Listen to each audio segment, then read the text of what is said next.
i7 ગુજરાતનો અવાજ। નમસ્કાર દર્શક મિત્રો, i7 ન્યૂઝ ગુજરાતીની સાથે હું છું આપની સાથે પાયલ બામભણિયા। તો જોઈએ આજના મહત્વના સમાચાર। ધર્મજ જલારામ મંદિરના મેળામાં ભજન કરી અને ભક્તિભાવનો અનોખો અનુભવ। ધર્મજ ગામ જલારામ મંદિર ખાતે યોજાયેલા મેળા પ્રસંગે ગોપાલ ભજન મંડળ વિરસદ દ્વારા ભજન કાર્યક્રમનું સુંદર આયોજન કરવામાં આવ્યું હતું। મેળાના મંચ પરથી ભજનોના મધુર સ્વર સાંભળી અને શ્રોતાઓ ભક્તિભાવમાં તલ્લીન બની ગયા હતા। ભજન મંડળના કલાકારોએ શ્રી કૃષ્ણ, શિવ, રામ, હનુમાનજી અને માતાજીના ભજનોથી અને અનેક વેશભૂષાથી કાર્યક્રમને ભક્તિમય બનાવ્યો।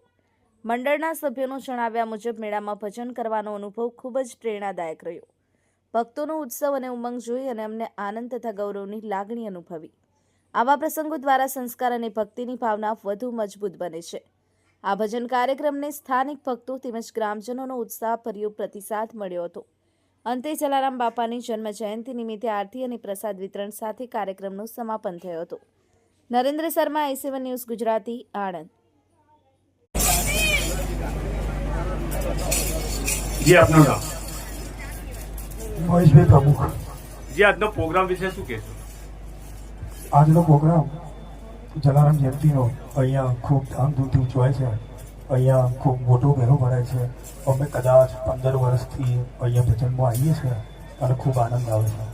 મેળો બેસતા વર્ષે ચાલુ થાય અને જલારામ જયંતિ એનો છેલ્લો દિવસ હોય છે। અહીં મેળામાં લગભગ 20-25 હજાર માણસ આજુબાજુની ગામનું આવે છે, કદાચ એથી વધારે પણ આવતું છે।